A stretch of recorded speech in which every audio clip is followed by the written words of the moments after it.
Hi, everyone. Welcome to Conscious Conversations. I'm your host, Katie Augustyn.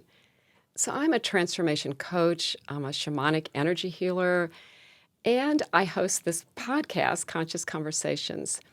And I also have the Transformation Center, which is based in Westport, Connecticut. And in addition to the private sessions that I do, I also love to host other practitioners to come to the center so you can see what they have to offer you. So we have classes, workshops, we even have sound baths in the backyard during the summer months. So you can check it all out on our website. We're going to put up the slide for you. It's just transformationcenterct.com. And I love to work with beginners, anybody. So if you're curious about what it is, just reach out.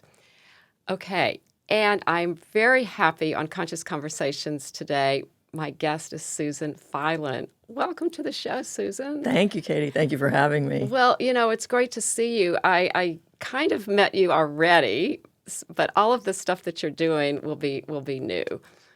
For me. So I'm glad that's the case. So I'm just going to read a little bit about you before we get started so our audience can get to know you. So Susan Filan is a former prosecutor and MSNBC Senior Legal Analyst. And people are wondering, well, why is she on your show? Well, because she is now a transformational speaker and life strategist. Yes, that's right. And we're going to put up the slide with your contact info as well so people can know how to reach out to you. So Susan helps people transform crisis into clarity and soul searching into purpose.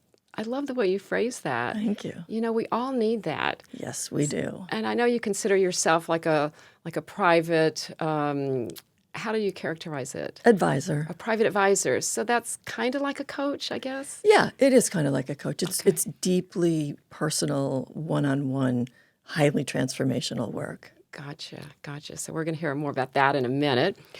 And also, Susan is a keynote speaker. So I have to say that she's a really good keynote speaker because she had our whole Rotary Club just mesmerized the other day. Thank you. So I do know part of your story, but we're going to learn a lot more today. Let's see what else she does. So she's a 12-step divorce, the founder of 12-step divorce, Yes. which is a program that you help people with. Right. And basically, Susan inspires us to reawaken our deepest dreams and create lives of joy, success, and purpose. Yes. Well, welcome to the show. Thank you, Katie. I'm so glad you're able to do this today. And I'd love to start asking people, I don't think we have time for your whole story today, but I'd love to just hear, how did you make this shift from being what you were to being what you are now? Completely by accident, and I mean that literally. Yeah. I was hit by a car as a pedestrian in a crosswalk crossing the street, which erased my entire Etch-a-Sketch. So whoever I had been in my career, I was stripped down to my studs, and I was a body in a bed trying to survive. And wow. And how long ago was that? Because you look great right now. Thank you. It was 3 years ago. 3 years? Yeah, the first year was 5 surgeries. The second year was literally learning to walk, and the third year is working again, but completely reinvented. I could not go back to who I was and what I was before, even though it took me a while to realize that.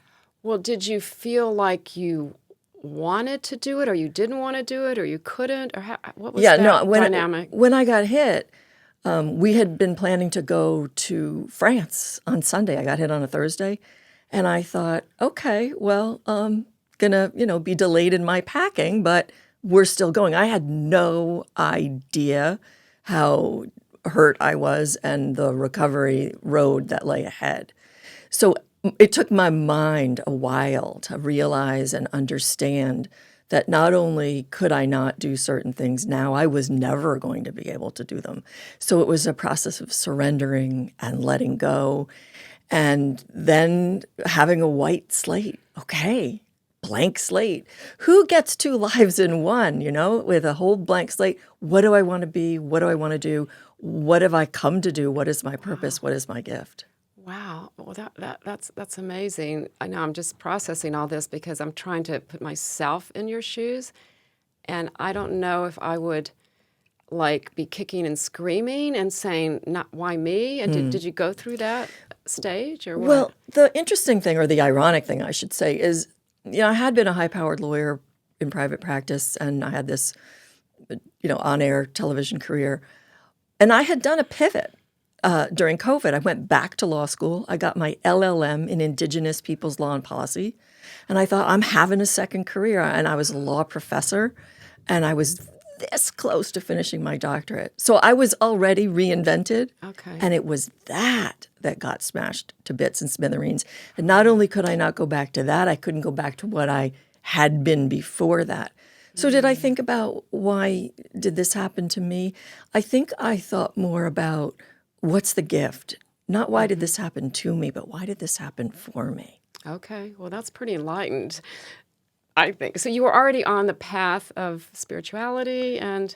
I've been a closet mystic since I was a little kid. All right. Well, But let's I talk kept about it that. hidden. Let's talk about that. Yeah, I kept it hidden, but the accident brought it forth because one of my favorite quotes is by Teilhard de Chardin, we are not human beings having a spiritual experience. We are spiritual beings having a human experience. So we come into these bodies on classroom earth to learn and grow. And the soul doesn't care what the lessons are, bankruptcy, divorce, car accident. It's just wanting to learn. And so when big bad things happen, the soul goes, far out. We're learning, we're moving, we're going. The soul doesn't want to be stuck and stagnant. Yeah. So it was a big wake-up call for me. So it was a soul reaction rather than a Yes. human mind reaction. Well, interestingly enough, all my default patterns went offline when I got hit. I went down hard. I hit my head, and I morphed from the person that I was to the person that I needed to be to heal. And that person who needed to heal couldn't be the hard-charging, high-stakes trial lawyer. Yeah. I had to get in touch with my breath and my heartbeat and my gratitude and my surrender and my serenity. And I had to know peace in order to heal. And that's one of the questions that I have now going forward for doctors. What's the difference between healing and, the result after surgery? Because you can have two people with the same surgery or take the same pill. One is going to heal and one might not. So it really put me on a healing quest, which reignited my spiritual adventure, which I had always been as a kid. I was a closet mystic, as I said, but I had to go underground because it's not cool for a lawyer to be on a spiritual quest. Well, that's interesting. I do have a friend, a colleague, who calls herself a holistic lawyer. Nice. And people then, of course, ask what that is, because Yes. you're curious. And then Right. she can, explain it a little bit about how that works. But she wasn't in the same type of law that you were, so I can imagine it would be tricky. But even before that, so what got you into the law then? If that didn't feel like now, doesn't feel like that was your path. I got into the law by abandoning myself. When I was in college, I wanted to be an anthropologist, and I got a bachelor's and a master's in anthropology. I was all but dissertation and a PhD. I was going to be an anthropologist, but I succumbed to the pressure to conform, to succeed, to have a career that somebody would know what you're talking about when you say what you are. And everyone in my family was lawyers and judges, and I went into the family business essentially. But I abandoned myself, and I abandoned more and more of myself as time went on to continue to conform, to do what's appropriate, and to be successful. So I looked good from the outside, but I had really lost major chunks of myself on the inside that one of the consequences of the accident was I found them again. Well, that's the good news. Yeah. I mean, the external career was strewn on the pavement, but the internal gems were reignited.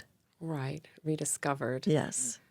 Do you think, because I was curious while you were talking about how you lost yourself, maybe your soul, was it more difficult being a woman in that situation where you were trying to prove something or just trying to? Definitely. Okay. Because my self-worth didn't come from inside me. It came from what you thought of me. And yeah, it's a tough road for a woman, but not just as a lawyer. I mean, it's a tough road for a woman in the patriarchy, period. But I got tough. That's one of the parts of myself that I lost, the compassionate, gentle, open, loving, soulful nature that we all have. I got tough. I got hard. Yeah. I'm sure you don't miss that because I don't see you that way at all. Right. So if I'd known you then, that would have been so interesting. When I was prosecuting you for murder, you would have seen it. Yeah. Oh, I can imagine. Okay, I can picture that. But yeah, that's so. Yeah. So you really you changed from the inside. Yeah. I guess. Yeah. But you were healing your physical body at the same time. Yeah, I was healing my physical body, but I was using my spirit to help. I wasn't just taking the pills and having the surgery. I was really, they say real change is an inside job. Yeah. And that's what was happening to me. Yeah. And that's what you're trying to bring to other people, Yes. basically. I'm trying to help other people connect their inside and their outside, which doesn't mean quit your job, but it means don't abandon yourself going forward. Use the innate gifts, ignite your spirit, and from that place, that whole healed, centered, open place, connect to your gifts for the world and build your career in that way. So it can be like you can fulfill your purpose in many ways. Right. And what I like to call it is like aligning our will with the will of the divine. Yeah, it's beautiful. And that's, I didn't invent that, Yeah. but I've spent time with that, Yeah. and it really makes a difference. It does. It's a difference between rowing upstream and rowing downstream. Yes, everything just flows. Right. Yeah, Right. no, that's true. Right. So that's how you envision it as well? I do now, but I had to get smacked around pretty hard to get out of my way and align my will with that of something greater and larger. Because it's not our ego. No, and my ego was hanging on. I was, Yeah. thrown up on the hood of the car and bounced off the windshield. My ego was still hanging on. Wow. It forced a letting go. Well, that's, wow. There's so many things that I can, that whole process of getting hit by a car, and that's just, it's traumatic. Yeah. Did you have like traumatic symptoms? I did. I was terrified to cross the street. I was afraid to leave the house. I thought something bad was going to happen. But that was all part of the spiritual journey, that letting go and that surrendering and that knowing that things don't happen to me, they happen for me. What's the gift? What's the lesson? And it was in that really opening that I found the real richness that lives deep inside all of us. I found the power within. Yeah. Well, that's it. That's it. It's a very different type of power Yes. than we think. Right, we than the need. ego and the personality. Yeah. No. Well, that's terrific. Yeah. Yeah. So describe then how you work with your clients. What's the process? There's 3 ways to work with me. One is as a keynote speaker where I inspire large audiences to transform. The other is as a private advisor. It's generally for high-powered people in really dark places, either a bad divorce, addiction, some kind of a crisis like an arrest. And we work on how to get through that in a way that doesn't further damage families or careers or selves. The other way to work with me is I invented this something called 12-step divorce, and that's for people in recovery who know that fear and resentment are very dangerous for someone in recovery. And divorce is going to bring all of that up. What's going to happen to your finance? What's going to happen to your family? What's going to happen to your kids?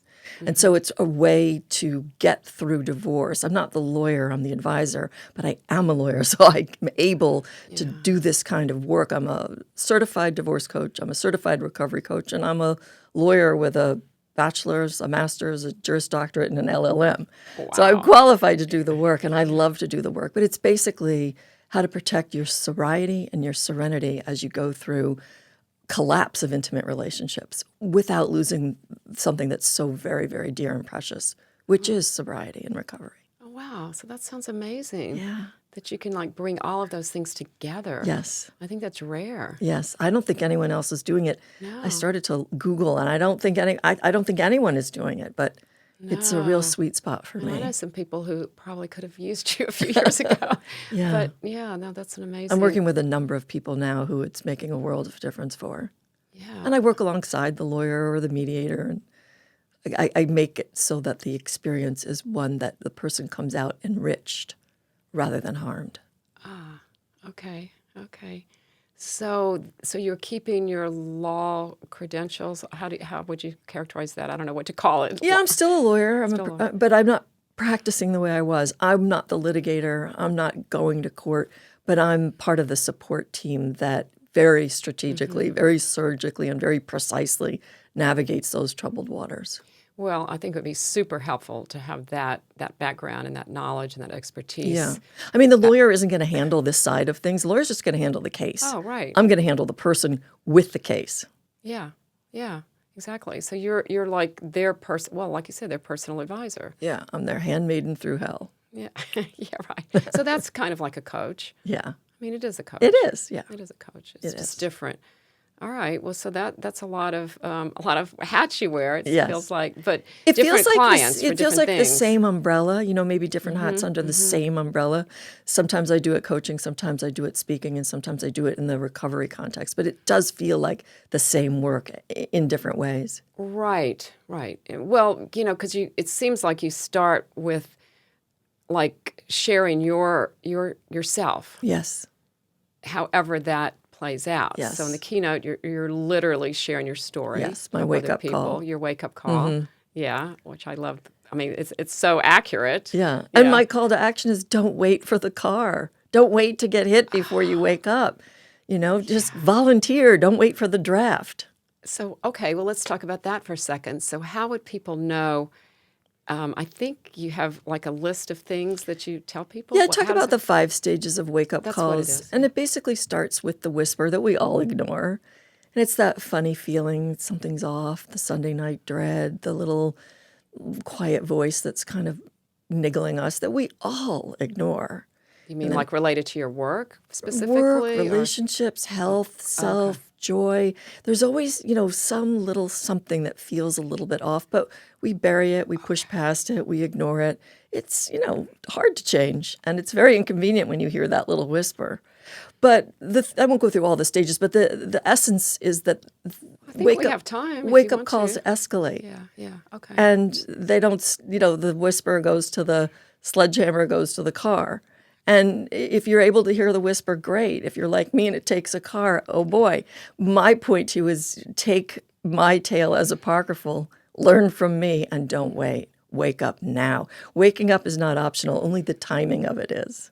Oh, wow. That's so true. That's so true. If we're in that place, Yes. because I guess everybody may not be, Yeah. but to me, there's always more. There's something greater in terms of what's available to us, in terms of our spirituality, in terms of Always. our evolving, that as a spirit, Yes. as our soul. We're unlimited. We're infinite. Yeah. And so are the possibilities. So even, because I'll just share my story a little bit. Please. So in my case, I did not have something niggling. I didn't hear that. I didn't get a wake-up call. And then I met someone who offered something, and she turned out to be my first teacher. And then it hit me, oh, wow, I know what was missing in my life was a spiritual connection. Wow. But I didn't know it was missing until it was there. Yeah. So, But your soul knew, otherwise it wouldn't have been open Well, to exactly. the teacher. There was you would no have walked right accident. by. yes, Right. precisely. That I wasn't conscious of it. But Right. yes, you're absolutely right. Right. But we're like soul knew. radios and we're Yes. tuned into frequencies. And if your soul wasn't tuned into that frequency, you wouldn't have heard that radio station. It would would have have been dismissed it. static or, Yeah. yeah. So I still feel very fortunate Yes. that's how it worked for me. That yours was painless. Yes. And I think I want to just make sure that people know that that's another possibility. That's the best possibility. Yeah. I vote for that. For all your listeners and watchers, Okay. I vote for that for all of you. But for those recalcitrant students like myself, if it does take more like a car, know that it is not happening to you. It is happening for you. Yeah, and it's just remarkable that you can sit here and say that, and I wonder if some people feel like, is that really true? It is really true. What I've learned, and I've learned it not just from myself, but from other people, what we think is the worst thing that ever happened to us often turns out to be the best thing that ever happens to us. And I would ask anybody going through a tough time to hold that close. Yeah, yeah, to really just step into that. Right. Right, because if you don't try it on, then you're going to keep being, like blinders on, right? Right. Right. Yeah, just that possibility. That Yes. It's really, because it sounds kind of trite. Oh, it didn't happen to me, it happened for me, until you experience it. Yeah. Well, the alternative is to go into victim mode and to go into self-pity and to go into blame and to go into anger. And that is such a downward spiral. I mean, it is a choice. Mindset is a choice. And we all choose how we use our energy, whether we think we do or we don't, we do. And once you get conscious that you have a choice to go in a downward spiral or an upward spiral, you just decide which would you rather. And I have absolutely no interest in a downward spiral, especially after having been hit by a car. It just didn't seem like something I wanted to entertain. Yeah. So I was actively seeking and looking for truth and teachers and ways to respond and not react. Yeah, so it wasn't just a passive type of recovery. No, and it wasn't, and it didn't come easily. It came as a reckoning. It didn't come floating like Tinkerbell on a beam of light. It came as a reckoning. Got pretty dark. I had to look through my life and really be honest. Where had I abandoned myself? What had I lost? Who had I become? Because you have to understand that once I lost my career as a result of the accident, I didn't know who I was. I didn't know what I was. And without it, I thought I was nobody and nothing. And that exposed a huge crack in my foundation. Yeah, that would be tough. Yeah, because if you need that to be someone, then that's a false dependency that I had to reckon with. Yeah, it does. It shakes your whole foundation. Yeah, so I'm curious, Susan, how did your family react to all of this? Well, they were horrified and terrified. I mean, it's very difficult for somebody to watch someone else go through. I was newly remarried. I'd been married 10 months to my new husband.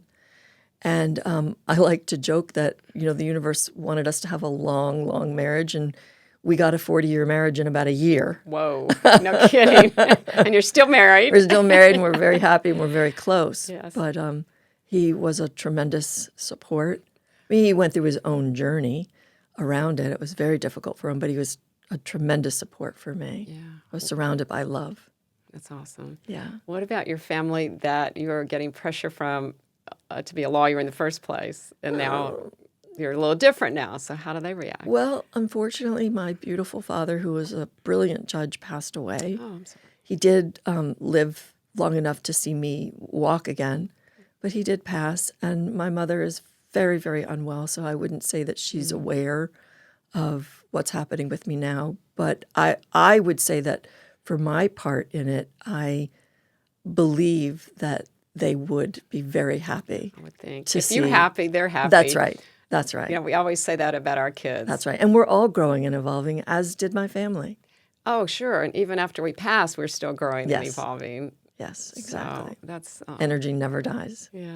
But, well, because I was kind of curious to see how that, your path just kind of took a little turn, and now it's a little different. But I find when we change, everyone around us and everything around us changes. And that's one of the lessons that I learned. If I waited for them to change so I could change, it would have never happened. But when I made the conscious choice to change, then everything and everyone around me changed with my changes. Yeah. Now, So that's another lesson. that's another benefit. Yeah, but don't wait for someone to give you permission or approval. Right. It's all within Yeah, you. it's an inside job. Yeah. It's an inside job. And I think but it is a benefit because, like you said, when we change, or even when we put out that positive, vibration, then it helps everybody else. Right, Helps raise their vibration, right, what's possible for them. right. And for me to keep it real and authentic instead of, Pollyanna-ish and, positive affirmations, what I did was I felt my feelings. I didn't bypass them. I felt them, but I allowed them to change. I allowed them to transmute. I allowed them to go from whatever the pain or the disheartening feeling was to a feeling of joy and peace and gratitude, because that was my conscious choice. In other words, that's the outcome that I desired. So when I felt pain, I put that inside me with the pain, and the pain morphed into that joy or surrender or gratitude. So I created a new future by installing a new vision and then allowing myself to catch up to that. And that's beautiful. And that's the way it works. It does. Yeah, I think that everybody can learn from that. And it's available to us. And yeah, and it's also, it makes it more likely to, well, nothing's permanent, but be more permanent than if you were stuffing the feelings and not feeling them. They would come back, I would think. Oh, I think so too. I don't think the change would have been genuine or lasting or authentic. It would have been like pasting a smile on. Yeah. But the joy that I feel, the peace that I feel, the gratitude that I feel now is really, it doesn't change by external circumstances. So if something bad happens, it doesn't change my joy or my peace. And I think the reason for that is I almost died and I'm alive. And after that, everything's gravy.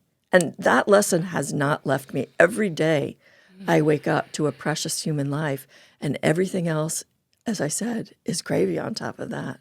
But it took almost dying to finally appreciate life, love life, be grateful for myself and my imperfect body. Wow. And It's giving me goosebumps because, that's that. I mean, that kind of sums it up right there, doesn't it? Wow. Well, this has really been enlightening talking to you today, and I hope that you continue doing what you're doing because it sounds like you're helping a lot of people. And as are you. Thank you for your humility and your gentleness and your genuine interest. oh, well, thanks. Yeah, I love people, working and talking to people and getting to know them. So it's all bonus for me. And we'll put up your slide one more time so people can reach out and maybe they just have a question. Absolutely. Anything. Call, text, email, go to my website, LinkedIn, reach out. I would love to hear from you. Yeah, thank you. Well, thanks again for being here. You bet. Thanks for having me. Yeah, and thanks to our audience for being here today for Conscious Conversations, and to the Westport Library, Verso Studios, for hosting us. We love you guys, and see you the next time.